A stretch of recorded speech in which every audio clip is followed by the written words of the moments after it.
Come in close, friend, and let the fire warm your face. The wind scratches at the shutters, and the moon is just a sliver tonight.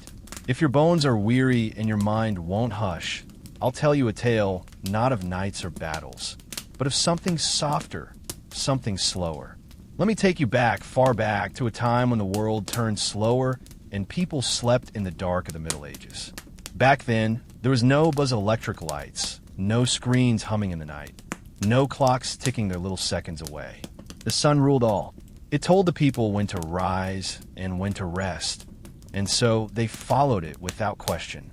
When the sky blushed orange and the last bit of warmth slipped away, people knew it was time to prepare for sleep. The day began early and ended just as soon as the light faded. In the little thatched cottages of the countryside were the stone homes of the townsfolk. Families would gather by the hearth as the last coals glowed red. There'd be stew in the pot, thick and bubbling, or bread to break and dip. Bellies full, cloaks wrapped tight, the day would sigh to a close. Now, sleep back then wasn't as we know it. Oh no, they had a way of sleeping that we've mostly forgotten, a rhythm lost in our hurried lives. They called it segmented sleep. The night was split in two, you see. After supper and a bit of storytelling, folk would go to bed just after sundown. They'd sleep their first sleep for about 4 hours. Then, in the dead stillness of night, they'd wake. Not startled or anxious, mind you. It was expected, almost peaceful, a natural pause in slumber. Some would rise and tend the fire. Others would sit and pray, read scriptures if they could, or whisper with their loved ones in the hush. Farmers might check on livestock. Mothers might cradle their babes. Lovers, too, would often find this a quiet time for tenderness. And when the mind was settled once more, they'd return to their second sleep until the rooster crowed. The rhythm of sleep followed the rhythm of life. Sleep wasn't something to fight. It was something to welcome, like a woolen blanket on a cold night. And so, the homes, they were dark. No glass windows like we have now, just slats of wood or bits of oiled cloth to keep out the cold. The hearth's glow might cast soft shadows on the walls, and if they had candles, they'd burn them low and sparingly. Wax was dear and oil not to be wasted. Beds weren't what you'd expect. In grand halls, the lord and lady might have tall wooden frames with curtains to keep out drafts. Feather mattresses if they were lucky. But the common folk? They laid down on straw pallets stuffed with hay or reeds, sometimes with herbs, lavender or thyme, to soothe dreams and keep away pests. Blankets were wool, heavy and scratchy, but warm as a promise. And they didn't sleep alone, oh no. Privacy was a luxury few could afford. Families all piled together, parents and children, sometimes even cousins or neighbors during harsh winters. Body heat was shared. So were stories. So were dreams. Out in the countryside, the sounds of the night were different from today. No cars, no distant sirens. Just the gentle hoot of an owl, the lowing of cattle, the rustle of trees. It was a different silence, alive in its own way. And in that quiet, people drifted off, wrapped in cloaks and shadows, safe in their beds or huddled on the floor. Even in towns, where cobbled streets echoed with the steps of watchmen and the flicker of torches danced on walls, there was peace. Curfews were common. Bells marked the hour. Once the bell of the night rang, doors were barred and windows shuttered. The world slept. And dreams? They believed in them, deeply. Dreams weren't just fancy. They were signs, messages from beyond, from saints or devils, from one's own soul. Folk would wake after their first sleep and ponder their dreams by candlelight, murmuring to themselves or to their kin. Some kept little bits of rosemary under their pillows to chase off bad spirits.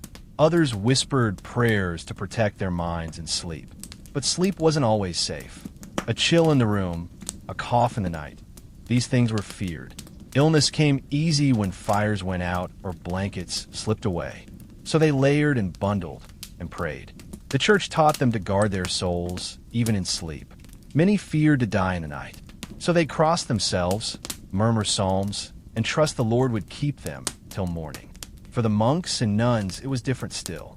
In cold stone monasteries, their sleep was broken not just by habit, but by duty, The bells rang in the middle of the night, calling them to prayer.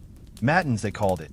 They would rise from hard cots, robes rustling, feet cold on stone, and shuffle to the chapel to chant in the dark. Voices low and steady, echoing through ancient halls. And so the rhythm of the night stretched across all classes. Lords, peasants, monks, all dancing to the same slow tune of candlelight. Darkness, first sleep, waking, second sleep. There was a peace to it. No rush, no glaring lights, just the natural pull of time like the tide. In winter, nights were longer. Folk might sleep for 12, even 14 hours in total.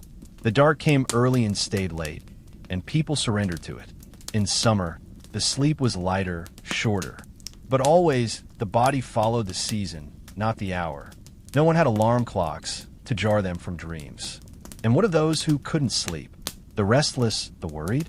They'd often rise, step outside into the cool night. Gaze at the stars.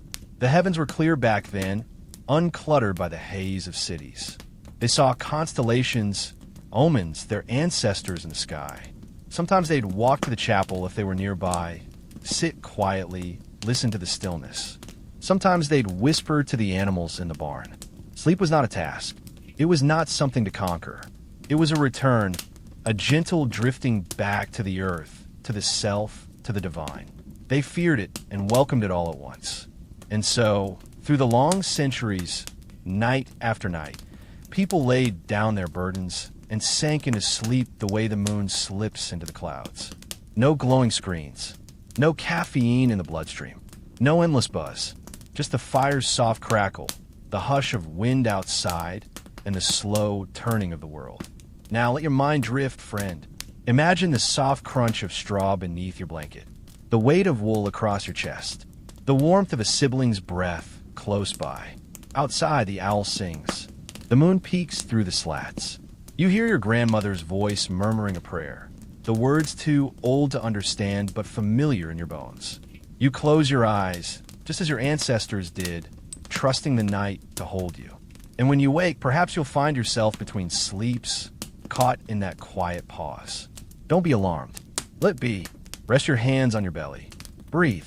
The second sleep will come, as it always did for them. Let the hush of the Middle Ages wrap around you like a woolen cloak. Good night, traveler of time. The past is quiet now. The stars are in their place. All is still. All is safe. Sleep well. Come close, friend, and hush your heart. The night is long and still, and there's no need to rush. The fire crackles soft, and the shadows dance gentle on the wall. Let me tell you of a time when the night was not broken by clocks, nor burdened by the worry of sleep, but flowed in two quiet parts like a slow-moving stream. Back in the old days, long before the world buzzed and blinked and never rested, people slept in a way we've nearly forgotten. Not all at once, not from sundown to sunrise in one heavy stretch, but in two parts, soft and simple. They called it the first sleep and second sleep, and oh, what a rhythm it was. You see, when the sun dipped below the hills and the sky turned velvet blue, the world grew quiet. Folk would gather in their homes, whether grand halls of stone or humble cottages of mud and thatch. Supper would be done, bowls scraped clean, and the fire bank set low. There was no television, no ticking clock to chase the hours. Just the hush of evening, the flicker of a candle, the warmth of family close by. And when the darkness wrapped itself round the roof like a blanket, people would settle into their beds. Not always to sleep, mind you, but to rest, to ready the body. The first sleep would come not with force, but with ease, slipping over them like fog on the moor. Heavy lids, deep breaths, and the slow drift down into slumber. It would last for several hours, deep and dream-filled, often beginning not long after dusk. But here's where it turns, gentle listener.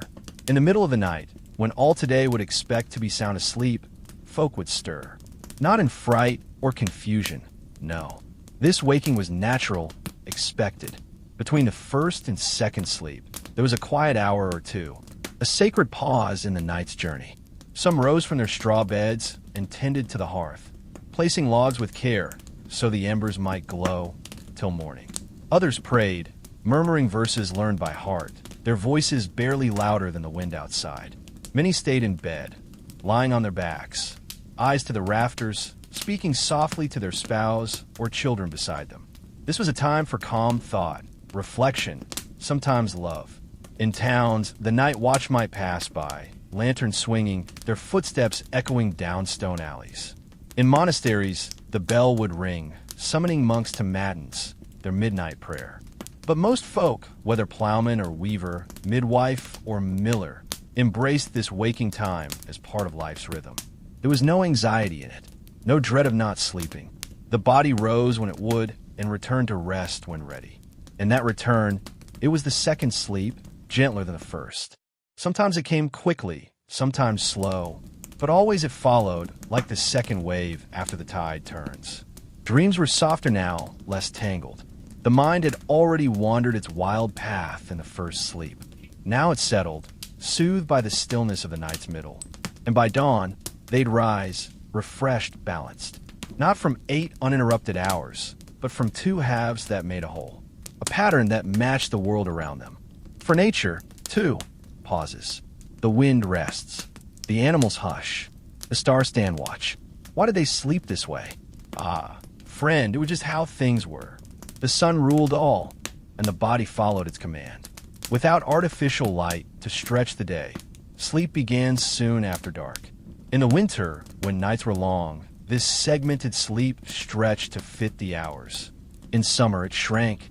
Folk lived in tune with what the sky offered, and the science, though they did not know it then, agrees. Our minds are built to rest in cycles, waves and rhythms, phases of dreaming, drifting, waking, and returning. This waking in the middle, it was not wrong. It was right. It was as natural as breath. Old books speak of it. Doctors from centuries past called it first sleep and second sleep, as if it were common as bread. Chaucer wrote of it. So did monks, scholars, and housewives. In letters and diaries, in whispered stories, it lived on. But times changed as they do. Cities grew. Lamps were lit, first by flame, then gas, then wire and filament. The night was pushed back, hour by hour, until people feared the dark and sought to conquer it. And so, we began to chase sleep like a fox through brambles, one long run with no pause, no breath. We lost that middle hush, that precious waking hour. Now, when folks stir at night, they fret. Why am I awake, they ask. What's wrong with me? But perhaps there is nothing wrong at all. Perhaps it is the old rhythm stirring in your bones, calling you back to a time when the night was not a block of darkness, but a journey of 2 parts. Imagine it now. You sleep your first sleep, deep and warm. Then, like mist lifting from a meadow, your eyes open. Not wide, not rushed. You breathe. The house is quiet. The fire's glow flickers soft. You stretch, not to rise for the day, but just to feel your body. You listen to the wind press against the walls. You speak a word to yourself, a prayer perhaps. You think of your dreams. And then, without worry, you close your eyes once more and slide into your second sleep, like slipping into a calm stream. That is how it was. For centuries, across kingdoms and fields, from noble bedchambers to barn lofts. People slept not like machines on timers, but like creatures of the earth, in tune with the pull of the moon, the hush of the world. There was no rush to rest, no shame in waking. It was simply what the night gave them. 2 gifts instead of 1. First sleep and second. And so, if you find yourself stirring in the dark, don't be afraid. Don't turn on the lights or reach for the world's noise. Let the silence hold you. Let the old ways rise in your memory. You are not broken. You are ancient. You are tuned to a rhythm long buried, but not forgotten. Now hush your mind. Feel the weight of the blanket, the gentle beat of your heart. Let the first sleep carry you. And if you wake again, remember the stories. You're not alone. You are walking the same path your ancestors walked, long and slow and sweet.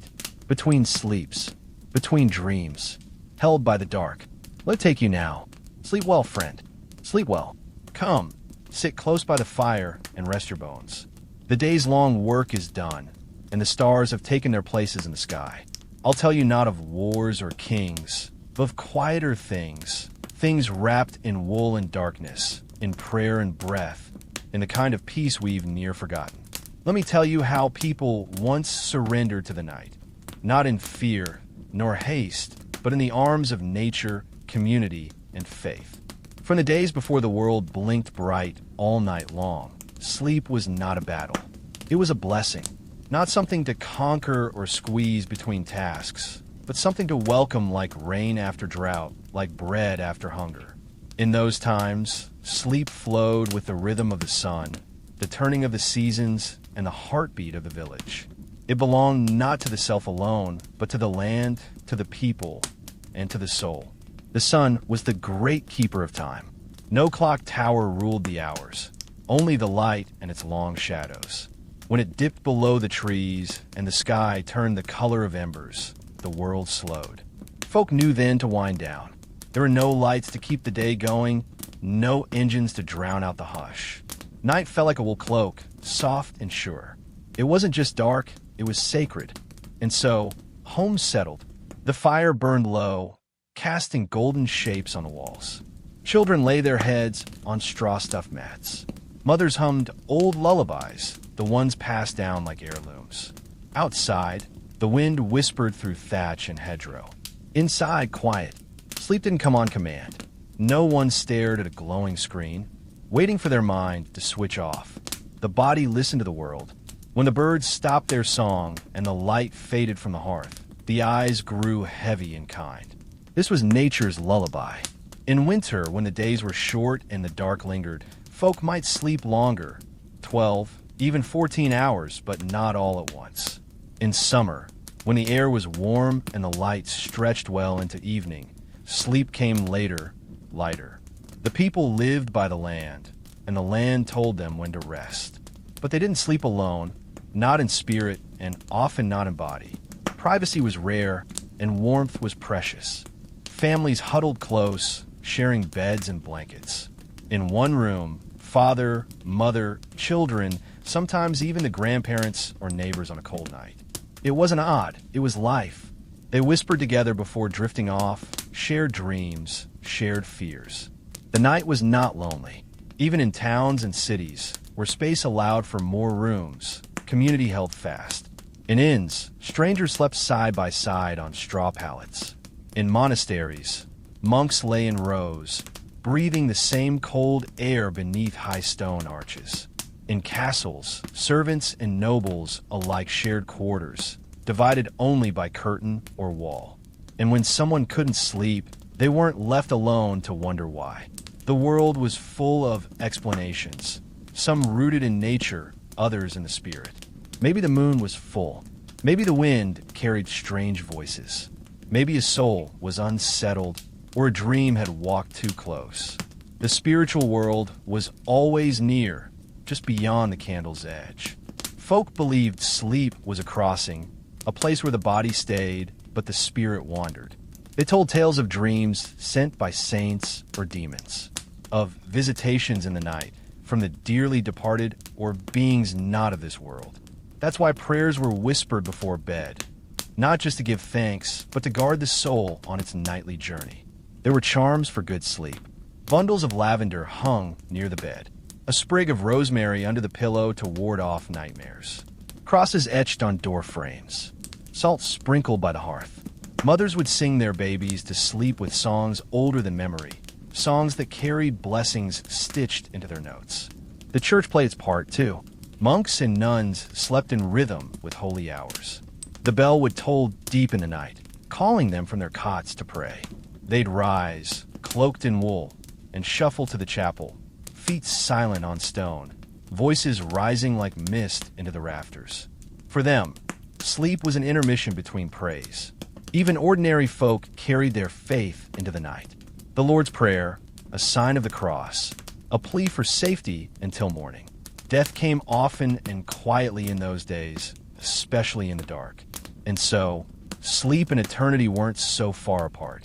It made the simple act of closing one's eyes something reverent. Nature also shaped how they slept. Not just the sun, but the seasons, the air, the sounds. In summer, doors might be left open to let in a breeze.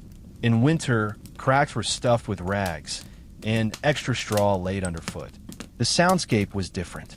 No humming refrigerators or distant traffic. Just the wind, the creak of wood, the rustle of animals outside, and perhaps the snore of a loved one nearby. People listen more. To the rain tapping the roof. To the fire's sigh. To the breath of the sleeping house. It gave them comfort. It told them all was well. Even sickness had its own lullaby. In times of fever or plague, people still sang, still prayed, still lit candles against the dark. They watched over each other through long nights, keeping vigil by the bedside, whispering words of peace. The bed itself was different, not always soft, but made with care. Layers of straw, sometimes feathers covered in woolen blankets. And herbs, oh the herbs, mint, mugwort, thyme, each believed to chase away bad dreams or invite good ones. They were stuffed into pillows, tucked into seams, burned as incense before sleep. Sleep was not silent. It was full of murmurs, of creaking boards, of distant owls, and the rustle of trees. But it was trusted, welcomed, not feared. The village itself moved as one. At dusk, candles glowed in windows and dogs curled at doors. The baker slept early, for he rose before dawn. The blacksmith worked late, the forge still hot after dark. But all, in time, gave in to the rhythm of rest. One house might hum with lullabies, another quiet prayers, and another still the slow breathing of 3 generations sharing a single room. They had no tips or tricks, no routines to master. Sleep came when the world grew quiet and the soul was at peace. Of course, there were terrors in the night. Bad dreams, waking with a start, a feverish child, or the wail of something unknown. But even then, they didn't face it alone. There was always someone near, a mother to soothe, a father to stoke the fire, a priest to bless the bed. And when the cock crowed and the sky blushed pale, the people woke, not startled, but gently. Some before dawn, others with the sun. The night had passed, and the world called once more. They rose and stretched, thanked God, and began again. So you see, sleep in those days was not just rest. It was a conversation with the world, with the earth and stars, with saints and seasons, with the breath of kin and the beat of the fire. It was part of life's great rhythm. We've forgotten much of it in our blinking, buzzing world, but it's still there, buried deep in our bones. The memory of when sleep was shared, shaped by the land, blessed by prayer, and welcomed like an old friend. So if you wake in the night, don't panic. Breathe. Listen. Perhaps it's just the echo of an older time, calling you back to that gentle rhythm. You're not broken. You are part of something ancient. Let the silence hold you. Let the dark soothe you. And if you cannot sleep, then rest. That too was once enough. Now lie back. The fire has burned low. The stars are watching. And the night is long and kind. Sleep well, traveler. You are not alone.